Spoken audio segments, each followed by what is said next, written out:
एक बहन अपने भाई को मारकर 75 दिनों तक अपने रूम में बंद रखती है और उसके साथ रात गुजारने लगती है, जो कि 75 दिनों बाद जब लोगों को ये बातें पता चलती है तो वो सन्न रह जाते हैं। वो सोचने पर मजबूर हो जाते हैं कि एक बहन अपने भाई के साथ ऐसा कैसे कर सकती है।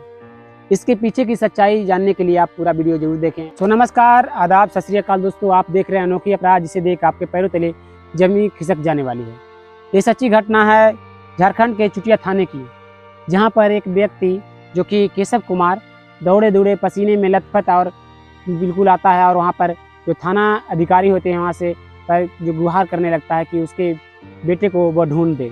केशव कुमार को अंदर थाने में ले जाया जाता है और वहाँ पर रिपोर्ट लिखवा उसे पूछताछ की जाती है। वो जो केशव कुमार है उसके जो कि लड़के का पिता थे, वो बताते हैं कि उसके बेटा जो कि रोहित कुमार वो अपने मामा के यहाँ रामगढ़ गया हुआ था 24 जून को, जो कि अभी तक वो लौटा नहीं है। उसके मामा के यहाँ भी वो कॉल किए, लेकिन मामा कहते हैं कि उसके यहाँ जो कि 2-3 दिन रहकर वो चला गया है, जो कि उसे भी नहीं पता कि वह कहाँ गया है। जो पास के गांव के थाने होते हैं वहाँ पर रिपोर्ट लिखवाते हैं, जो कि चुटिया थाना अधिकारी जो होते हैं उन्हें कुछ समझ में नहीं आता है। वह कहते हैं कि आप अपने बेटे का मोबाइल नंबर दीजिए, जो कि मैं उसे पे मोबाइल नंबर से पता लगाता हूं, कि उसका कॉल डिटेल निकालता हूं और उसका लोकेशन ट्रैक करता हूं कि आखिर वो है कहां, या फिर उसका लास्ट कॉल किससे बात हुआ। जो कि केशव कुमार होते हैं अपने जो बेटे रोहित कुमार के नंबर दे देते हैं और पुलिस से तुरंत उसे ट्रैकिंग करने के लिए भेज देती है और उसी के कॉल डिटेल को निकलवाने के लिए। और उसके पुलिस तुरंत अपने केशव कुमार को लेकर रामगढ़ पहुंचती है और उसके मामा से, जो कि रामगढ़ में मामा रहा करते थे उस लड़के के, पूछताछ करना शुरू करते हैं कि आपके यहाँ आपका भगना आया था जो अभी तक वो लापता है। वो जिसके मामा जो होते हैं लड़के के, वो कहते हैं कि आया तो था मेरे यहाँ, लेकिन 2-3 दिन रहा, लेकिन वो यहाँ से चला गया और वो दोबारा वापस नहीं आया मेरे यहाँ।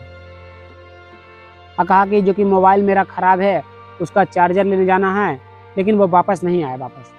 अगले दिन पुलिस के पास कॉल डिटेल आती है और कॉल डिटेल देखकर पुलिस सन्न रह जाती है। वह तुरंत केशव कुमार को कॉल कर बुलाती है थाने और वहाँ से तुरंत रवाना रामगढ़ के लिए हो जाती है।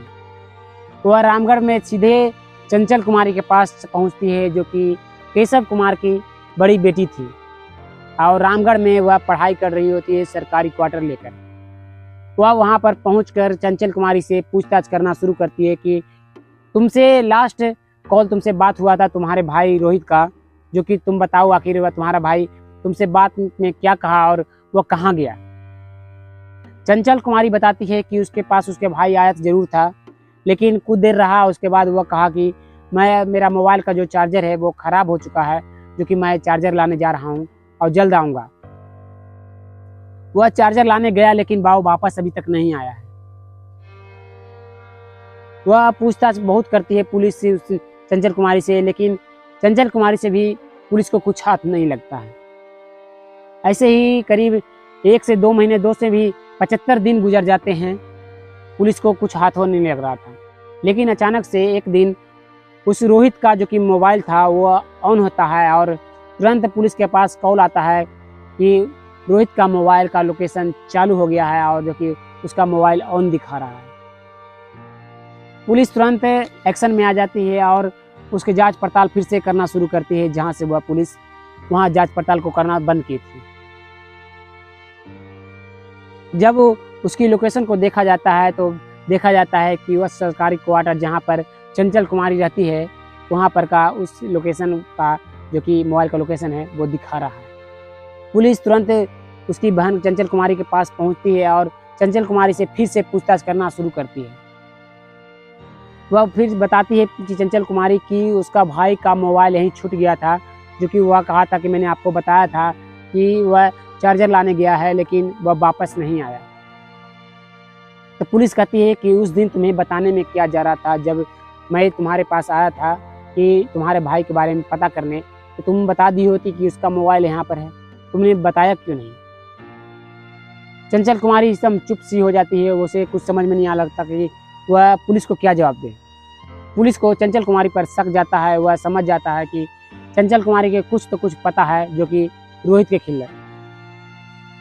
वह चंचल कुमारी को लेकर तुरंत अपने थाने आता है, और जो कि चुटिया थाना, और वहाँ पर केशव कुमार के सामने पूछताछ करना शुरू करता है चंचल कुमारी से।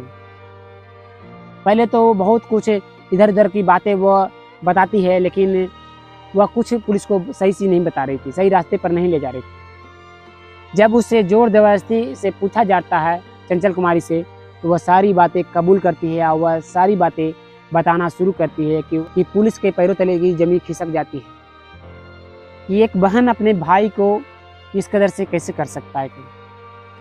वो बताती है कि उसके भाई को जो कि नींद की दवाई खाने का लत था, और वो जब तक नींद की दवाई नहीं खाता था तो उसे नींद नहीं आता था।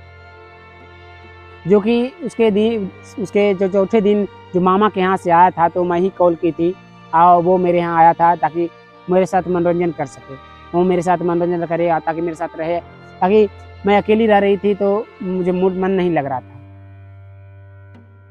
वो आया मेरे यहाँ, और मैंने अगले दिन उसे कहा कि तुम चले जाओ, लेकिन वो कहा कि मैं अभी 2-3 दिन और रहूँगा तुम्हारे पास, जो कि यहीं पर मुझे अच्छा लगता है तुम्हारे साथ। वो भाई को कहती है ठीक है, तुम्हारा जितना मन है उतना दिन तक रहो। जो कि उसके भाई को नींद की बीमारी थी, तो वो अक्सर रात में नींद की दवाई खाकर सोता था। जो कि एक रात को वह अपनी बहन से मांगता है कि बहन, जो कि मेरी दवाई खत्म हो गई है, जो बाजार से तुम दवाई लेकर चले आना। बहन दवाई लाकर आती है, और रात को करीब 8 बजे अपने भाई को दवा देती है, और भाई वहीं पर बेड पर सो जाता है। और तुरंत उसकी जो बहन होती है चंचल कुमारी, वह अपने प्रेमी को फ़ोन करती है मुश्ताक को, और उसे बुलाती है। जो कि जब भी वह अकेली रहती थी, अपनी रात में मुश्ताक को बुलाकर उसके साथ अक्सर संबंध बनाया करती थी। जो कि उस दिन भी भाई रहने के बावजूद भी वह मुश्ताक को बुलाती है, और उसके साथ अपने भाई के बगल वाले बेड पर ही वहीं पर संबंध बनाना शुरू करती है, जो कि उसका भाई नींद में था। मुश्ताक और चंचल दोनों मिलकर संबंध बना ही रहे होते हैं, जो कि दोनों की आंख लग जाती है और वो सो जाते हैं।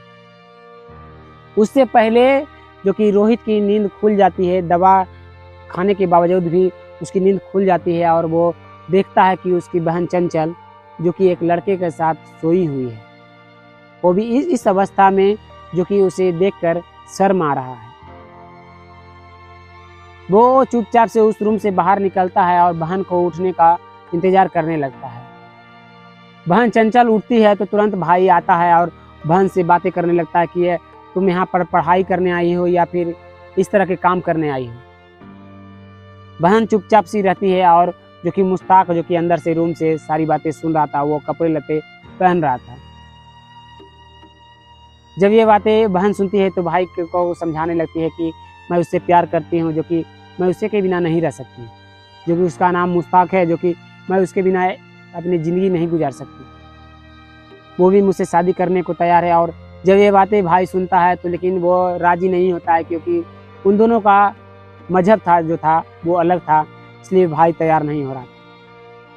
फिर भी बहन किसी तरह समझाती है और कहती है कि तुम शांत हो जाओ, जो आज के बाद मैं ऐसा नहीं करूँगी। और रात को फिर उसी दिन रात को 8 बज रहे होते हैं, बहन फिर से दवा लाकर अपने भाई को देती है और वह वहीं पर दवा खाकर सो जाता है। कुछ सोचने लगती है और कहती है कि क्यों ना इसे रास्ते से हटा ही दिया जाए।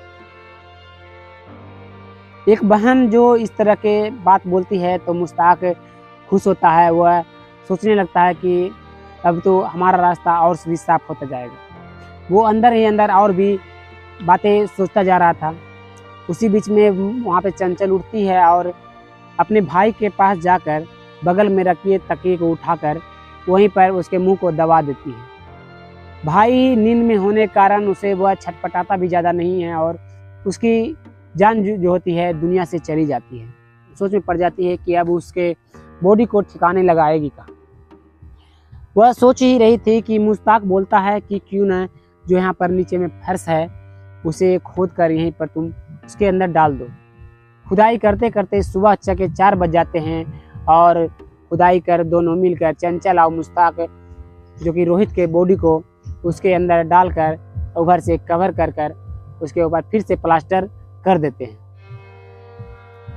जो कि पुलिस ये सब बातें सुन ही रही थी। पुलिस तुरंत उसकी बॉडी को तलाश करना शुरू करती है और चंचल को ले जाकर उस सरकारी क्वार्टर में पूछती है कि आखिर तुमने उसकी बॉडी को कहाँ पर जो कि दफन किया है। चंचल बताती है, पुलिस तुरंत वहाँ पर खुदवाई करना शुरू करती है और उस रोहित को की बॉडी को बाहर निकाल कर पोस्टमार्टम के लिए भेज देती है। अब पुलिस उस मुश्ताक को भी गिरफ्तार कर लेती है, जो कि उसकी बहन चंचल के साथ ही इस अपराध को अंजाम दिया था। और आप उस बहन के बारे में क्या कहते हैं, अपना कमेंट में राय जरूर दीजिएगा और चैनल को सब्सक्राइब कर बेल का घंटा जरूर दबाइए, ताकि हर दिन आपको एक नई कहानी से रूबरू कराएं जो कि सच्ची घटनाओं पर आधारित हो। ऐसे कई हम यूट्यूबर देखते हैं जो कि मनगढ़ंत कहानियाँ बनाते हैं और आप लोग को सुनाते हैं। इस घटना की पूरी सच्चाई अगर आपको हम पर भरोसा नहीं है तो आप न्यूज़ 18 पर जाकर झारखंड के रामगढ़ सर्च कर देख सकते हैं, जो कि 24 जून को ये घटना हुई थी। और ये घटना जब रामगढ़ में फैली तो सारे लोग सन्न रह गए थे। वो सोचने पर मजबूर हो गए थे कि एक बहन अपने भाई के प्रति इतना कैसे बेरहम हो सकती है। आप अपना कमेंट में राय जरूर दीजिए कि उस बहन के साथ क्या होनी चाहिए। और वीडियो अच्छा लगा हो तो लाइक और सब्सक्राइब कर बेल का घंटा जरूर दबाइए। फिर मिलते हैं एक और वीडियो में, तब तक के लिए धन्यवाद। जय हिंद। आप सतर्क रहे, इंडिया सतर्क रहेगी और अपने बाल बच्चों का भी सतर्क रखें।